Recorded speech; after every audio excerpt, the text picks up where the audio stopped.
So tonight's guest, I've got a short little intro written out for history major, a Red Seal chef, culinary professor, hop grower, brewer, and brewery co-owner. Please welcome the accomplished entrepreneur, Melanie Doerksen from Charlotteville Brewing Company to Beers with Bill. Melanie, thank you for being on the show this evening. Thank you. I appreciate it. With 519? Yeah, so we'll start with the 519. This is our version of an English pale ale. And this is also our flagship beer. We launched this particular one with two other ones at the local food and wine show in 2018. And it's yeah, some people like it, some people don't. I don't know. I like it. I think it's pretty good. But yeah, so we put together a fairly simple grain bill for it. It's a little bit of two-row, some oats, some Simpson oats, some honey malt, just, some carafoam, that kind of thing. We use SO4 yeast on it or in it.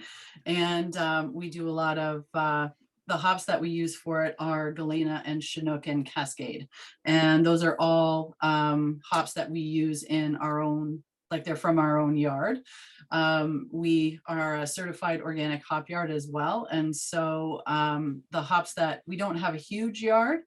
So the hops that we do use are used specifically and only in this beer. We used to put it in all of the, like all 3 or 4 beers that we started with. And it just, well, the environment, the hops got sick because of just the environment, some bad springs or some, droughts or that kind of stuff. So we just kind of thought, all right, how can we make this happen? And so we just focused solely on putting them in this one. So yeah, this is what we have to offer first. So I think you'll note it's not too sweet. From the malt, there is a bit of a malt base. It's a medium body. It's a little bit of bitterness in there, but nothing too hoppy. So just an easygoing beer. For our area, it was a really good beer to launch with because most of the people, we don't have them anymore, but there's still a few that come in and it's like, so what have you got that's like Coors Light? It's like, well, we're a craft brewery, so we don't have anything, although I can get you some water if you'd like. So, some are a little bit stunned, some laugh, and then others just like, okay, so just make me a flight and we'll go from there. So it's pretty good. Oh, I think every brewery owner has a story like that. Yeah. And I know at kickoff, I used to get that people would look at the list of beers on the board and they go, are those really beer? Do you have anything like Blue or Bud Light? Oh. Yeah. If I don't recognize the name, it freaks me out a little bit, right? Yeah. It's just an education process for people. Yeah, for sure. 100%. I would agree. Yeah. So, I read a little bit on your bio and then on the stuff that's available online. You really focused on slow food, sustainability, treading lightly on the earth. Who or what was the influence for that part of your passion?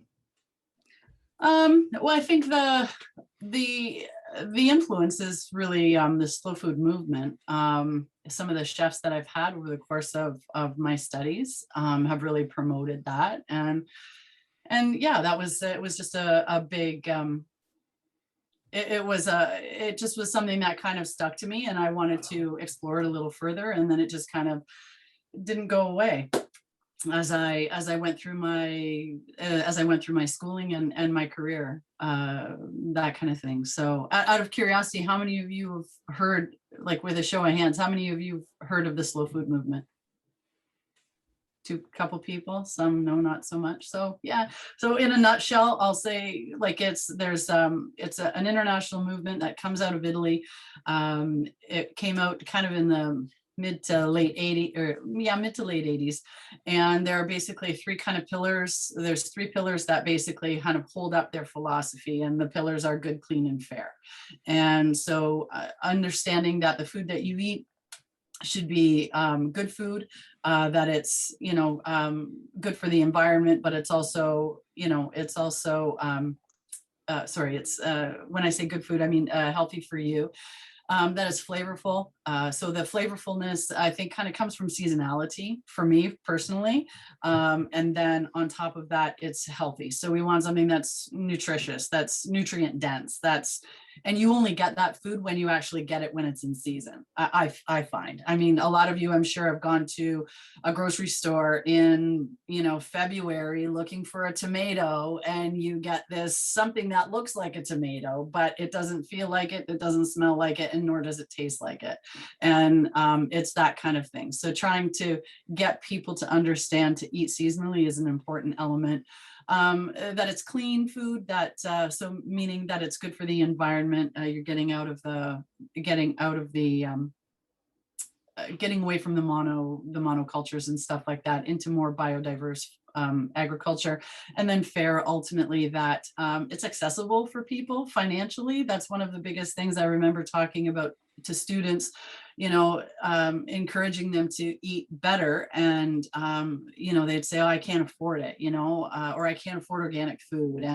And so I think that's probably one of the biggest things. Cost needs to be taken into consideration, but it's not just the cost that is associated with the people like you buying the food, but it's also the cost or the money that these people like the farmers get or the workers get. They should be getting a fair wage and living in good conditions, and just different things like that. So they're really trying to get people to wrap their head around being a conscious consumer. Yeah, in a nutshell. Sorry. I could go on, but I don't think I should because we're supposed to be talking about beer. So yeah. But this is an important part of who you are as a brewer. Yeah, for sure. So if there's more, by all means. Well, I think I just think the seasonality really is what is kind of what drives us. It's at my core, and it's at the core of our business, and the concept of being just conscious about what other people kind of need. It's not all about me. It's not all about making money. It's about enjoying life, and it's about enjoying food and drink. And that for us is an important element. So for people who are coming in to the brewery for the first time, it's one of the things, you're sitting in a barn, but there's a certain kind of ambiance that you get when you come in, and it's laid back, and there are no clocks anywhere. There are no TV screens. Like you're talking to the person that you're with, right? And you'll be lucky to get a signal where we're located. You'll be lucky to get a signal on your cell phone. So it's one of those things, right? And it kind of forces people to sit around and to talk amongst themselves, and that's something that we really like. And we give them simple food that's usually from our garden or from local farmers, and we give them whatever we have on tap at the time, which is usually pushed by the seasons. So yeah, so that's kind of slow food at the core of Charlotteville. And then that obviously it takes us into our sustainability motto as well, right? So yeah. I love the location. I was down there the other day picking up beer. You're surrounded by the Carolinian forests of that region. You've got the Century barns. I took an opportunity and strolled over and looked at the hop lot. And but I'm curious, why Charlotteville West Coeur d'Alene Road? Well, we were poor and we could get a good deal on the land, and so we really didn't have an option. No, that's not true. It's the farm itself is half of my in-laws' farm, and so we purchased it from them when my husband and I we lived in France for a little while when we were growing up, and when we really got into food and we really got into wine, and when we came back, we really wanted to be a part of viticulture. And we were we were both kind of 24, 25, and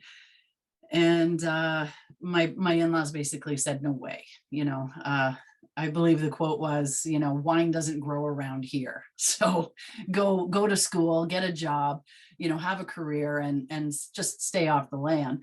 And then, so that's what we did. We just thought, okay, so we both went to school, we had our careers, we got jobs, so on and so forth. And at the end of the day, over the 10, 15 years that this had been kind of happening, lo and behold, I don't know if you guys have been down to our area, but there's like, I don't know, 3 wineries now, like 12 minutes away from our farm. So it's kind of like, hang on a second, we were maybe on the right track there, but no. and don't get me wrong, I think it's good because I loved what I did I loved what I did in school. My husband loves what he does now. So we're very happy with the way that things turned out. But when we got into hops, when we approached them to purchase the yard, like the land for hops, we kind of hit that same wall, but we had enough rebuttal, and we had just enough money to say, no, well, this is what we're doing and this is how we're going to do it. And they didn't really have a lot of option, so we let it go at that. Oh, that's great. Yeah. Great. Sometimes it's hard to get parents to see the vision. It is 100%. So before I go for the question I want to ask, Jen was curious, how long did it take to establish an organic hop farm? How long? Yeah, good question. So we never really, we weren't certified organic to begin with. We just slowly started to, we approached it basically in the aspect of a non-conventional. That's what we called ourselves for a long period of time. We were a non-conventional hop yard, and we only used, organic, or we tried to use organic products, right? So just that was the easiest way to kind of go about it. And so we have been doing this for 10 years now. And so for the first, I would say 5 or 6 years, we were just non-conventional. We kept it at that. We kept expanding our yard. That was great. But then, we kind of decided to take the leap 2 or 3 years ago, and committed to a certified organic program. So it takes a while to get there because you're trying to build up your soil, and we were newbies to it, right? Everybody that kind of got in on hops with us at that time, nobody knew. Like, now you could go, if as a brewer, I can, if I have questions, obviously I read and look to the internet, but there are people I can call and go, what the F, I'm in trouble here. How do I fix this? And I know that they're going to, help me out. But we didn't have that. Hops in Ontario were just like non-existent at that time. So it was just like, you were on a wing and a prayer, and it's like, yeah, we're going to put this in and we're going to see, we're going to see if it grows. And that was kind of the approach. So I don't know, but a good 10 years. And then, depending on the varietal of hop that you have, you're looking at probably 3 years before you actually get a good harvest off of it. Yeah. Before we move on, what's the next beer that we're going to try? Yeah, so we're going to do the Tailgate, which is the cream ale. And it's right with the little truck on the front.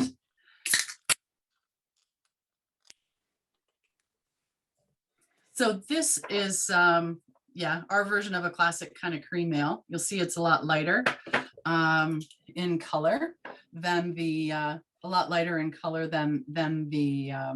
pale ale. But again, pretty simple grain build that's associated with it. Again, a little bit of 2-row. We've got more like corn, a lot of rice. You can get a bit of the corn on it. There's a touch of biscuit in there, a little bit of carafoam for head retention again. We use an SO5 for this one, and the hop is just strictly Cascade. I don't know. It's nice. It's light. It's, I think, fairly refreshing, low ABV. So I think a bit more of a sessional beer, kind of crushable, I guess. I don't know. I guess it depends on what you like. But I like it by itself. There's a nice little bit of bitterness there, but it's very, very good with food. I find just Saturday, we're always trying to get out to local restaurants when we can and support those people. So we ended up getting a bowl of like a nice bowl of pho, and it was great with that. People have kind of given, they'll shoot you a text to say, oh yeah, it's great with burgers, or it's awesome with wings. I had it with nachos, and it's like, okay, that's good. So people seem to be enjoying it. But this was the first, I'm slowly just starting to tweak some of the original beers that we've had. And so this is one of the first tweaks that we've done to this particular beer, because it was almost the same color as the 519. And I just, wanted something a little cleaner and a little crisper if we could. I hope you like it. I'm enjoying it. Good. Thank you. Cheers. So Melanie, I get the viticulture. You and your husband was in school. You were in southern France. Really get. No, he was with me. He wasn't my husband at the time. Yeah, but you were okay. Yeah. Oh, sorry. You were in southern France. Yes. Okay. And I get the viticulture and the dream coming back. Yeah. I'm curious. When you decided to go to hops, was the brewery part of the dream, or did that sort of come along further down the road? No, when we first got into hops, it was just, there were a number of us. There were probably 10 or 11 farms that were getting together. We were meeting regularly, and we were very interested in starting up hops again on a commercial level in Ontario. And so we kind of banded together, and we actually formed the Ontario Hop Growers Association. And so we all have had different, a different pathway, I guess, to craft beer. Some people have kind of gone down the path of being organic hop growers. And I'm thinking Big Head Hops out of Meadford. They were, supplying Bose with all of their hops, as an example. If it's Gail and Phil at Goodlot up in Caledon. They too have like a brewery farm, kind of like ours. And then, or you've gone down, you would go down another spot where you're, I think it's Harvest Hops and Malt.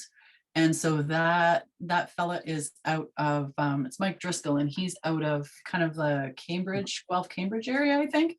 And so he's kind of gotten away from malt gotten away from hops a little bit and gone into malting, seeing that there's a bit of a niche there.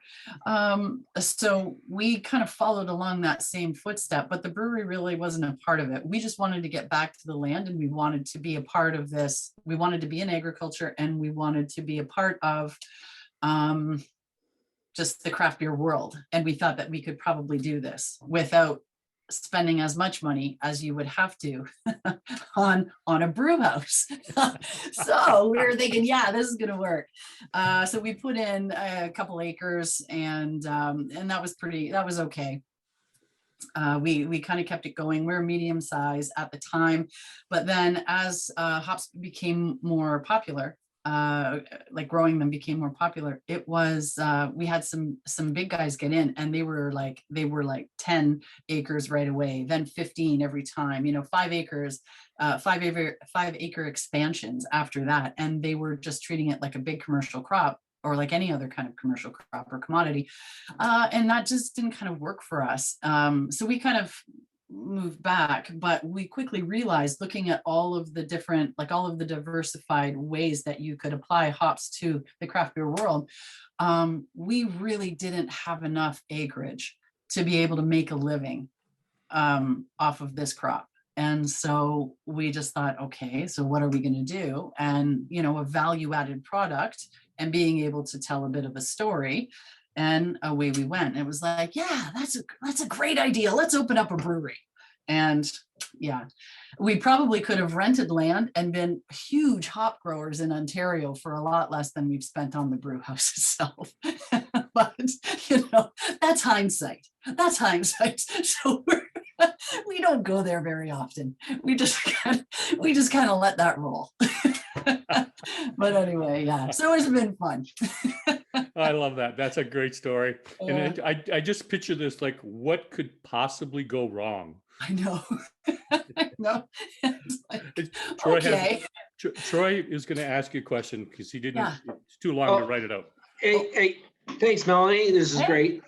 You can correct me, but I remember probably 10, 15 years ago, the Canadian government and the provincial government were given incentives to get out of tobacco, and some into pork incentives. Yep. And the other one was offering hop incentives. Mhm. Did you guys, was this an incentive for you guys? And if so, or if not, what were you actually growing on the land beforehand? So good question. So, and I know the time that you're talking about, because that was a very important time in our area, because we had, I mean, Delhi, like Norfolk County was just like, if you weren't a tobacco farmer, you weren't farming, basically. Like it was everywhere you turned around. Both Tim and I worked in tobacco when we were kids, right? So tobacco, yeah, 100%. But the incentives that you are talking about, no, that wasn't part of our push to get into craft beer or to get into hops. What was on the land before? It's an interesting story. My father-in-law used to actually grow mink for Hudson's Bay.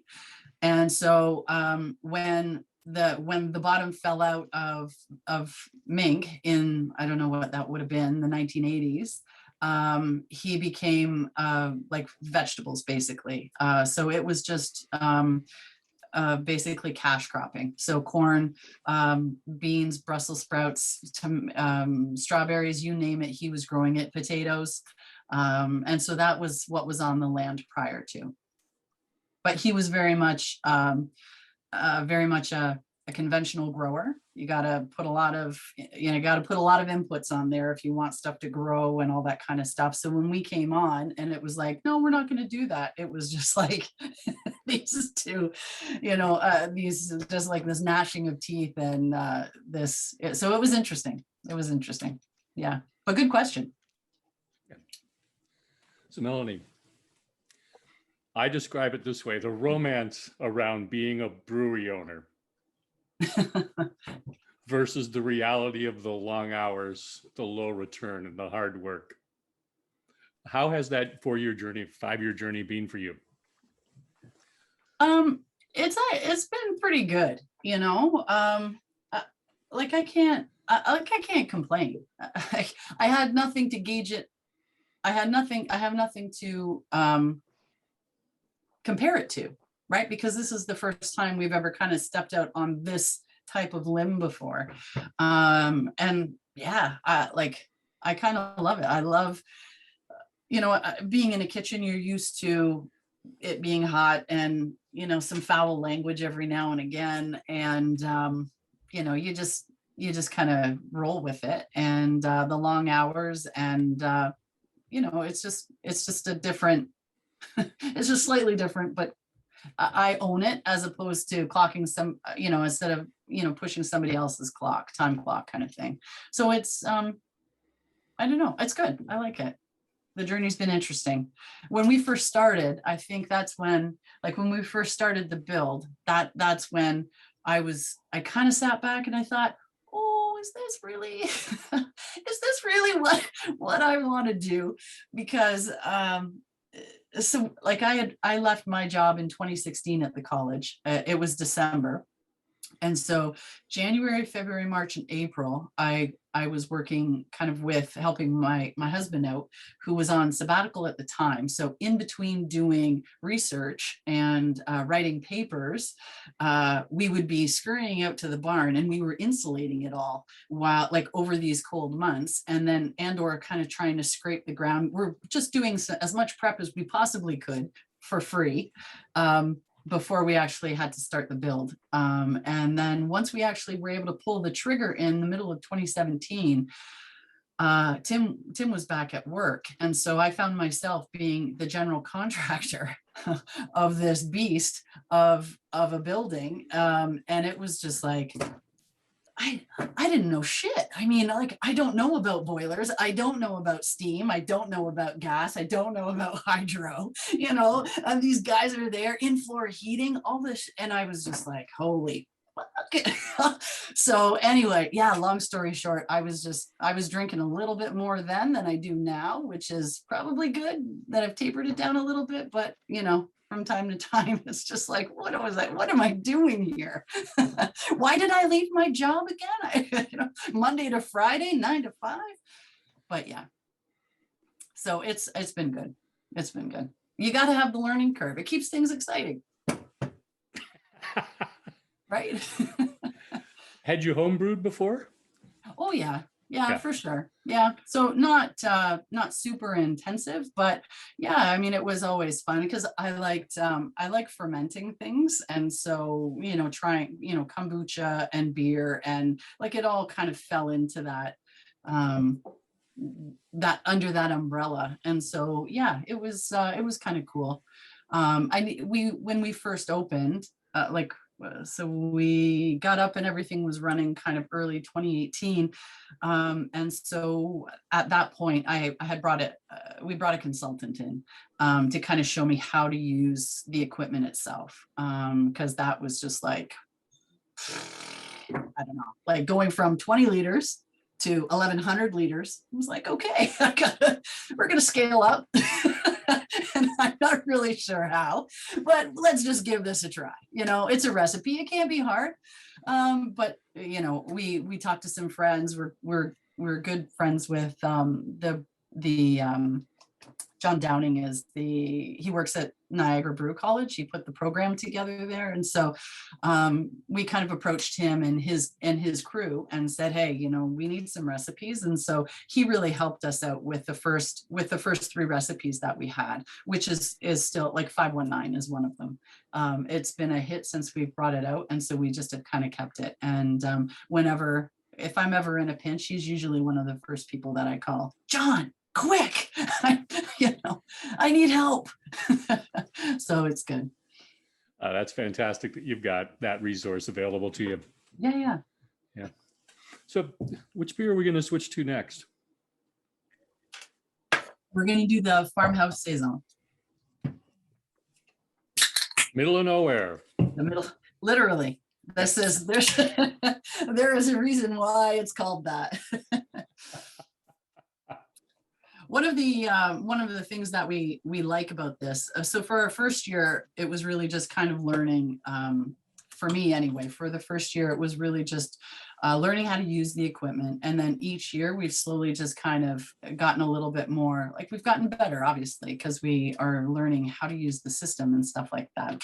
But recipes and like we're slowly evolving. And I think we're doing so in a good way, in an organic way. And people are very, they're receptive to it. But one of the things that we had, in the first kind of couple of years, was a pilot. Like, so we would do pilots every week. So we would always we called it an Experitap. And so that experimental tap would go on, and every week it would be a new beer, and it would be something that we were hoping to try on the big system. And many of the recipes that we are still doing now have come from just that crowdsourcing of that information from people like, oh, I like this, that's too sweet, I don't want that, that's too, we did a one called Holy Mole, so it's chocolate stout with chili peppers in it. And it was like, oh, that's a bit spicy. And I was like, okay. So, you kind of have to take what you get with a little bit of, like with a small grain of salt. But I think the crowdsourcing has really helped us. And this is one of those crowdsourcing beers. We tried it and people were just like, oh my God, you got to make this. So we did. And yeah, it's been successful. It's been pretty successful for us, I think. we've got a Pilsner Vienna malt bed on this, a little bit of wheat, some Carrera Red in it. This is all EKG hops, which was one of the first kind of big hop purchases that I had made, which was great. I love the hop. And then we've dry hopped it with some cashmere. So it's kind of subtle. With the yeast that we use, you get some notes of some bubble gum, potentially, depending on what your palate picks up, maybe a little clove, that kind of thing. So it just is, it's an interesting beer for us. I don't know if it's necessarily, again, if you guys are down in our area, we've got, we are the fifth of 4 breweries that had already kind of been there prior to us. One of them is New Limburg, and they do a lot of Belgians. And one of the things that we had in the back of our mind was not to step on anybody's toes as we came into this project, or as we developed this project. And so this is really the only Belgian style beer that we do. And it's not consistently with us. It kind of comes and goes in different seasons. This year, I'd like to actually try the French version of this, just to see what it's like, a bière de garde.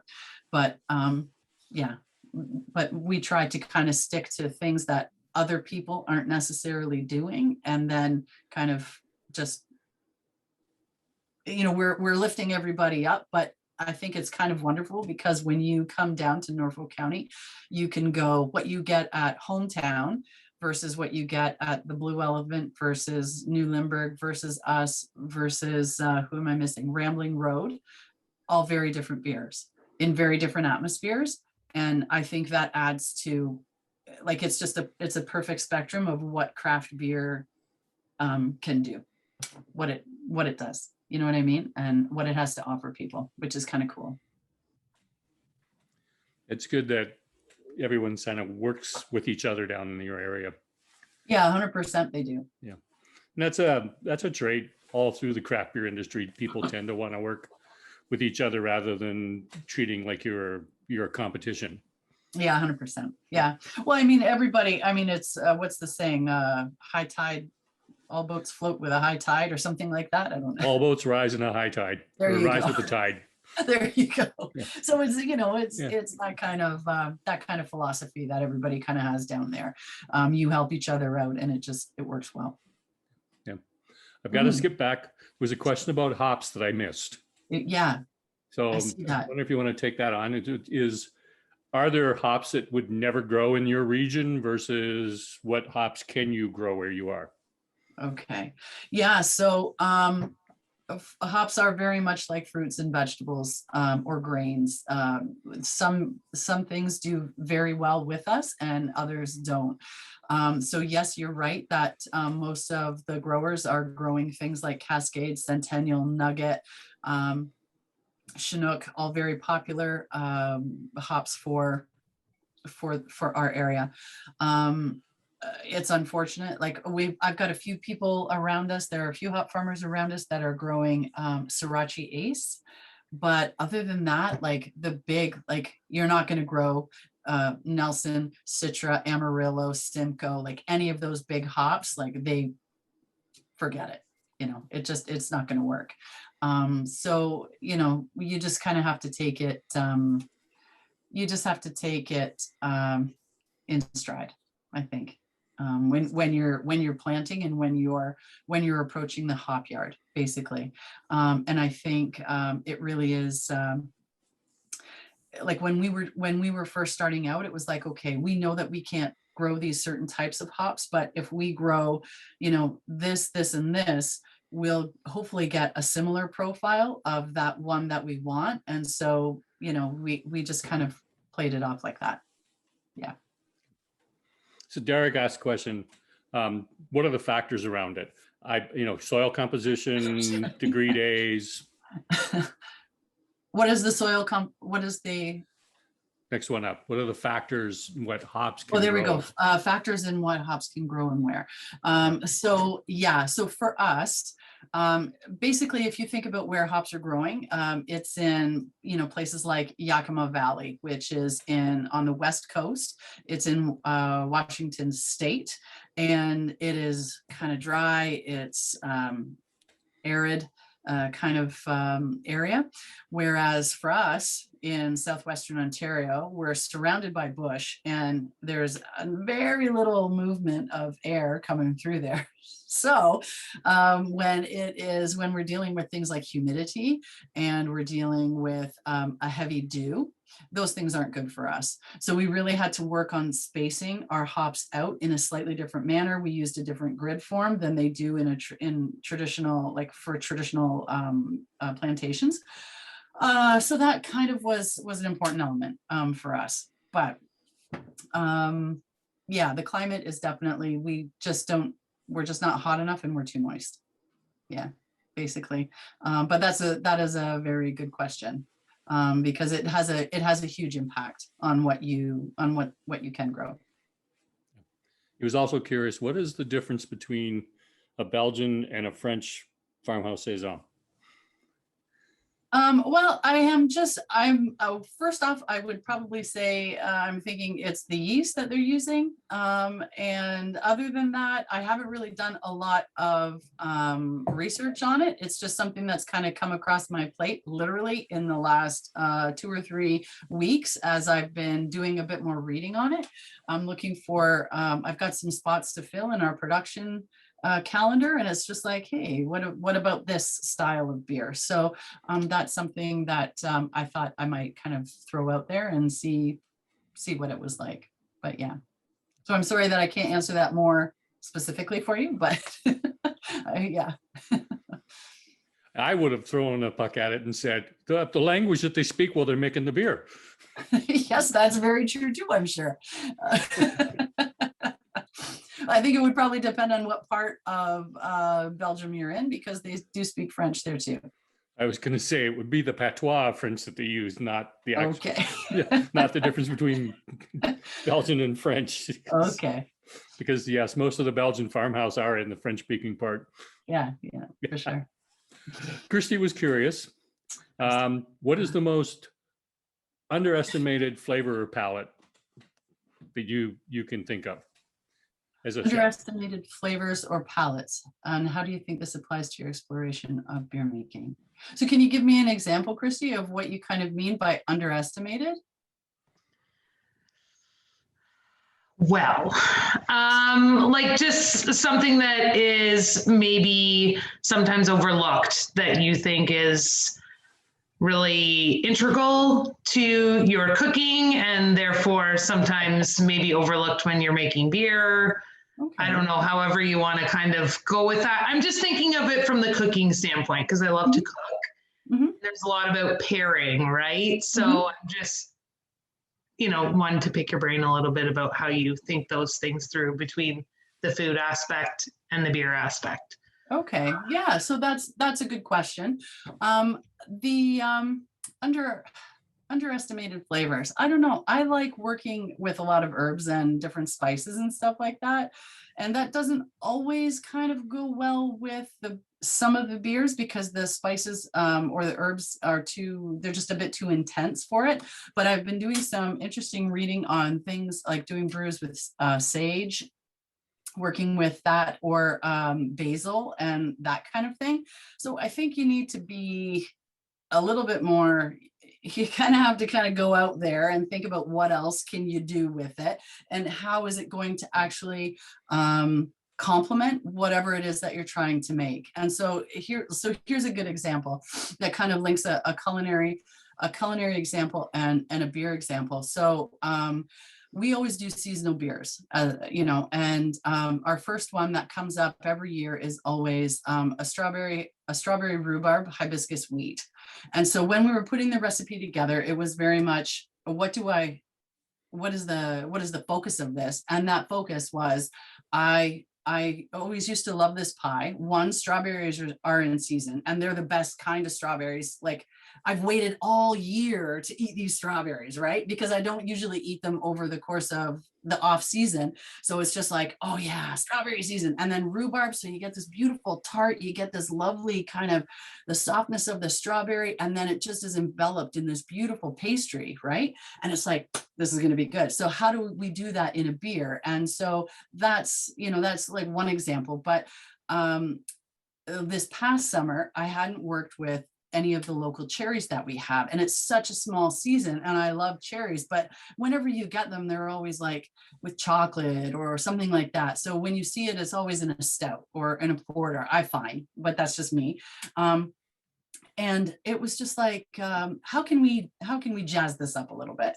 And when my husband and I when we got married, we honeymooned in Thailand, and I absolutely love Thai food. And one of the things that I came across was kaffir lime leaves, and they would use it in all kinds of stuff. And so this past summer, we did a goza with cherries from a local farm just 2 or 3 concessions away. And then we kind of dry hopped it with kaffir lime leaves, and we called it cherry bomb. And it was awesome. I am one of the most critical people of the product that I make. You kind of focus on it and you're just like, yep, this is what we're going to do. And then it's like, oh, that doesn't taste that great. Everybody else is liking it, but it's like, no, it's not quite right.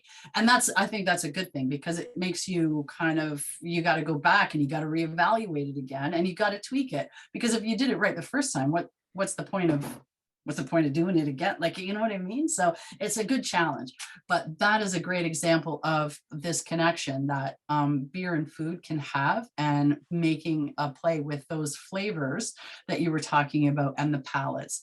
I remember another one that we did, it was for International Women's Day.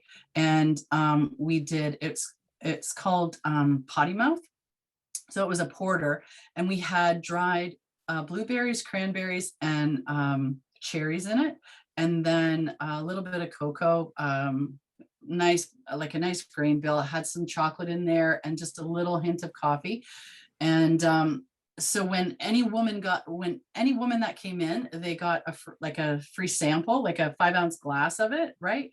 And then I gave them a quenelle of basically it was like an avocado that had chocolate in it, and coconut, like coconut fat or coconut milk, you know what I mean? So you kind of mixed it up together and then rolled it in a little bit of like cocoa powder.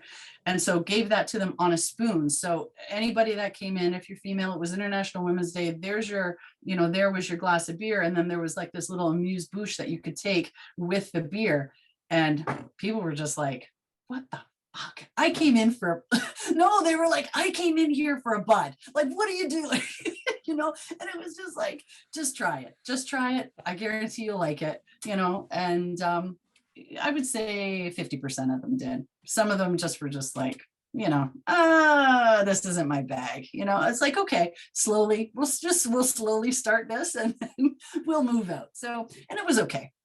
So now it's great. Those same people come in and it's like, what's on the Experitap, or what have you got new for us today? So it truly is, going back to one of Bill's first comments, it really is a mechanism. Like this pub or bar is truly a mechanism for education in a wide variety of ways. So whether it's culinary related, beer related, or just interaction with other humans related, I think it's a good thing. People can come and,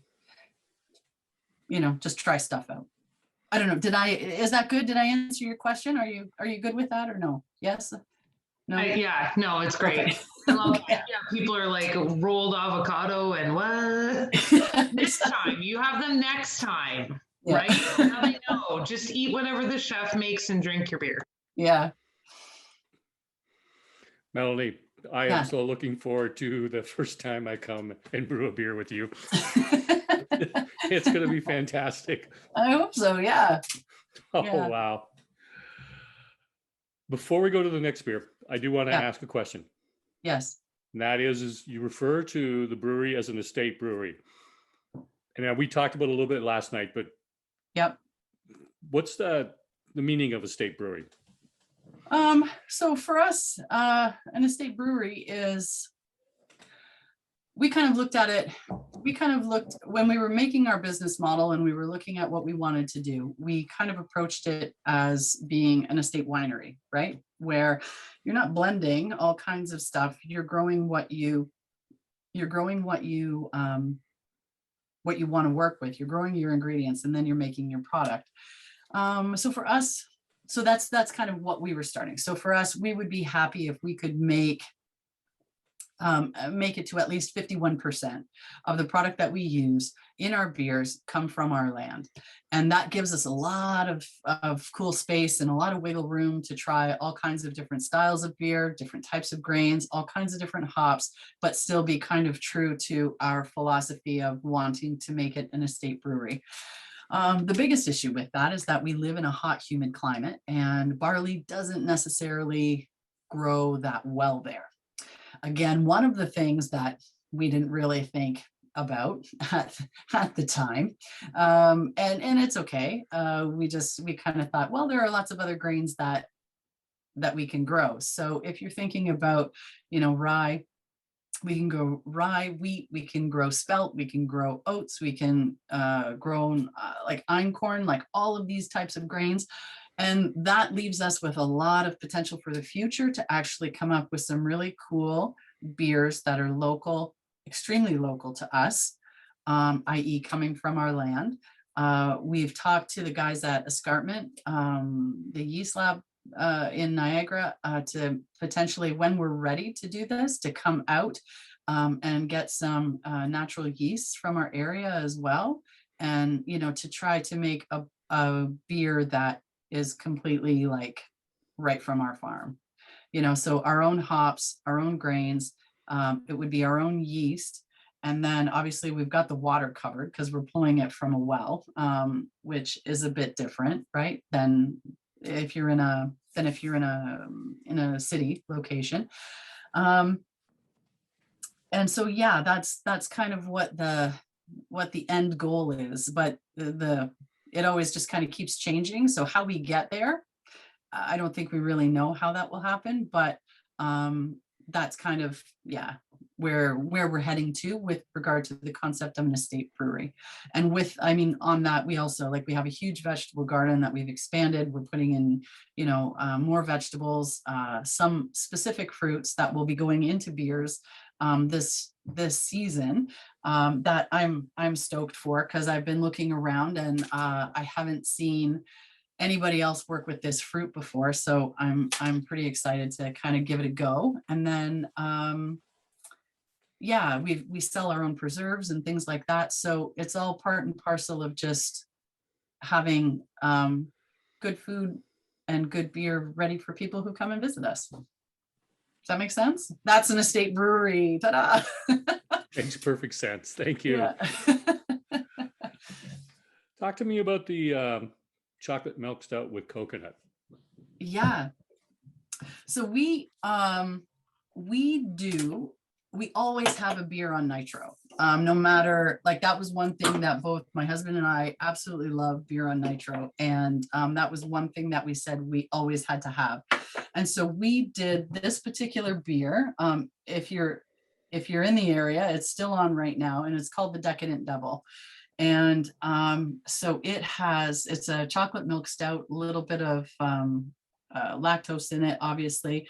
We put some cacao in there, fairly straightforward grain bill. I think we used an SO5 for this. And, nothing super fancy, but we ended up putting a little bit of coconut in it and throwing it on some CO2, because when we piloted this, it was on CO2 and people really liked it. But we thought, no, this is a beer that could go on nitro and just be really awesome. And so we did it without the coconut on the nitro, and it's very, very good. And then so we thought we'd try it like this on CO2 and see if it can go out. So for us, if you're at the brewery and you see the tiny cans with the little scientific label on it, that means we're doing that ourselves. We bought last year, getting a canner to come to the brewery was just a nightmare. It was just a nightmare. And so we, like every other craft brewer, I think in in the world was just like, where can I get a can filler? And where, like, how am I going to do this? And so we just thought, yeah, 355s, people know that there's a difference there, and we can just have a bit more fun with what we're putting out. But yeah, so I like this. I like this particular beer. I like to let it warm up a little bit. But I don't know. It's just, I think it's a good beer. I don't know if I answered your question very well. Probably not, but yeah. I'm the coconut is definitely there right at the start. Hopefully it's not, if you don't like coconut, then this is maybe not, I this love is maybe coconut, not a so beer for you. But yeah, I know I don't know who ordered on Sunday, but they had all of the beers except the coconut. So I just kind of threw them on with you too. So I hope you enjoy it, even though it might not have been what you wanted to buy, but yeah. So the coconut is up there. I find as it sits, like we're getting to the last of the kegs now. I think we've got like 30 liters left, but yeah, so as it's sat a little bit, and the coconut seems to either it really kind of hits you in the face, or it's fairly subtle. So I think it just depends on how delicate or sensitive your palate is to pick it up. But a little bit of chocolate, some vanilla in there. Yeah, I hope you like it. I'm a coconut fan. I'm enjoying it.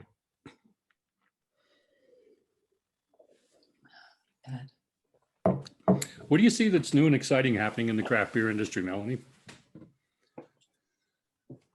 To be honest, I don't really look around much. I feel bad saying that. It sounds like a cop-out of an answer, but just the way that just like we've been open, we'll be celebrating 3 years in May, and 2019 was a good year, but 2020 and 2021 with the whole COVID thing, it's just like is head down, and it's just like do your work and don't pay attention to anything else that's going on around you. Just stay alive. So for me, yeah, I don't really know what's kind of new and exciting. I read a lot of stuff, and I hear, well, I guess one exciting thing, if it's true, people aren't drinking as much pumpkin beer anymore, which is awesome. So that I'm liking very much. But yeah, other than that, IPAs are still seeming to be the most like a popular thing. And I love, I think sours are always going to kind of be there. Goses too. It depends on what you're looking to do. But yeah, it's all really cool. Like at the end of the day, I can't put my finger on anything. I'm sorry. Now, I'm shocked about the pumpkin beer because I thought, you've got a hop farm, you got the brewery, you could be like Rogue out in Washington. You could have your pumpkin farm number 16, and you're making this pumpkin beer from that set of pumpkins. They grow well in sand. No, they do. They grow very well, and we have lots of pumpkins in the garden. And we do make a pumpkin beer. I will fess up. It's called Monster Mash, but we don't grow all of those ourselves. We actually grow. We get it from a farmer that's 2 concessions away from us, and it's an interesting story because he approached. We were maybe open. We opened in May, and he came in September, going like literally with a pumpkin puree and a recipe he got offline, and it was just like, can you make this for me? And I was like, well, let me see. So, I'm looking at it, and it was like, do you have more puree than this? And he was like, yeah, I can get whatever you need. So, so we started down a path, and we have a good relationship, and he brings over pumpkins every September, and we're roasting them and doing stuff to them so we can put it together a pumpkin beer for October, and it's only in October. and then it's gone. And it's a good thing, you know. So, but again, it's when I approach it, it's kind of like, all right, what is this going to be like? And it's, I want it to be like pumpkin pie. And, you know, so that's what we kind of go with. So it's, it works well, as opposed to this, I don't know. Yeah. I was as gonna opposed ask you to the what your other shit favorite- that you can get. What? I was going to ask you what your favorite style of beer was, but maybe I should go, what beer do you hate making? Yeah. No, so my favorite style of beer, I like gozas. I find them very intriguing to make. Finding that balance between the minerals and like there's the salt, the spice, that kind of thing, and then being able to work with the tartness of it and the influence of fruit. It creates a wonderful dynamic. But then I do enjoy stouts and porters. Like I love a good dark beer all year round. And yeah, so it's just like, it makes me happy when I get to brew those. I missed a couple questions further up, so I'm going to have to go back. Okay. Naomi was curious, what do you think the impact of climate change is going to be on hop farming in Ontario? Good question again. And I would say that quite honestly, I don't know if it's COVID related, if it's climate, if it's all of the above, if it's the cost factor of putting in hops, like the infrastructure of the hop yard. But many of the people that started with us are no longer hop farming. They've gotten out. And that was just like, they announced it last year. And yeah, so I'm not sure. Climate change is going to have an impact on it. And I mean, in our area alone, the winds that we get and the amount of rainfall that we have, it's not super conducive to growing them. So, I mean, we enjoy them. They're a wonderful crop. They're absolutely beautiful. And the smell is, when you're in the middle of a field in, late August, it's absolutely fantastic. But yeah, it's the reality of the situation right now. And then Derek was curious about who was doing your 473 ml cans, or where? So we work with Northern. Yeah. Northern Canning. Yeah. And they're pretty good guys, but guys and girls. But it was really, 2020. You couldn't swing a cat around the county and try to get some kind of a canner down there. Like it was crazy. So this year, knowing that we were still very much in COVID, they were encouraging us to plan ahead. So we've got our canning dates until 2022. Yeah. So it's kind of like, wow, okay. If if anybody wants to get into craft brewing right now with a niche, go into canning, mobile canning. I'm serious, because there's some good dollars there. Or start malting, because we do not have enough malters. I think I've said before, Bill, we should try and get Northern Canning on for one of these episodes in the future. Thanks, I don't Derek. have a contact, but every brewer under the sun does. So. Yeah.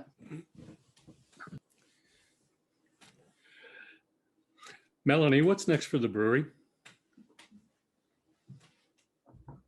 In what respect? Just down the road, in the future, what's coming down the pipeline? Okay, so what's coming down the pipeline? We will be expanding the amount of taps that we have over the course of the next few weeks. When we first started, all of the equipment that we purchased to be able to serve beer was very much like, it was all used equipment that we got at auction. And so we basically have 2 kegerators, and that's what we pull from. And it just isn't, we're at a point where it's just not enough. And so we bought, again, an old cooler online through Kijiji, and found it for a great price. And so we'll be putting that up and expanding the amount of taps. We also will be expanding the styles of beer then to accommodate the extra taps that we have. And we hope to actually be able to do, not that tap takeovers are super popular in our area, but it would be nice to have like a guest tap or something like that to further educate people on what's outside of Norfolk County. Because there are a lot of really wonderful breweries out there that they might never come across because they don't like to go into Toronto, or they don't go to Hamilton, or they don't go wherever. They don't leave their, well, right now, nobody's leaving their house, but you know what I mean. Yeah. So that's one of the, probably the biggest things that we've got coming down the pipe. As I said, we've expanded the garden again this year. And yeah, we're just looking to kind of, hopefully this year will be a year where we can finish our building, like just finish the building in general. We still have to put some awnings over the doors because if it rains, you get soaked as you go from building to building. When the snow melts, you get hit with it on the head. I'm sure there's a liability case. There's somebody who's going to sue us at some point in time if that falls on a guest. And then yeah, we don't have a vestibule yet out front. So when it's summertime and it's nighttime, there's no real light. There's light coming through the front doors, but there's no light. It doesn't look like an entrance of any kind. So everybody is always entering from the back. And it's like, so we need to get those type of things sorted, but it's just like, it's small stuff, really. We've hit the top of the hour, Melanie. Okay, I'm sorry. Oh I my talk goodness a lot. gracious. No, this has been fantastic. Really enjoyed the conversation. On behalf of everybody who's joined in tonight, I want to thank you for sharing your story. There's lots more people, by the way, for her to talk about. And so I'm going to really nudge her hard to get her back on the show another time in the future. Sure. I'd love it. That'd be fun. Thank you. Yeah, but I hope to see all of you out this summer when you can travel safely. Yeah. Bring your RVs. We have a couple spots where people can park if you imbibe a little bit too much. Exactly. We don't want to go down that road, Graham. yeah, I'm gonna say don't go down there. No. Anyways, on behalf of everybody that's joined in us tonight, Melanie, thank you for sharing your story. Yeah, by all Truly means. appreciate your gift of time to us. And Of course. a couple things to remind everybody. Number one, Mark is on from Sidewalk Beer Shop next week. And the 4-packs will be on sale starting tomorrow through Saturday. And I was at TWB with Peter Collins on Monday to do a collab brew for May the 4th. And we are looking for suggestions for a name. It's an APA style, but he is going to be my guest on the 4th of May. So if you have any idea of what you might call, fire off an email with it to info@kickoffannex.ca.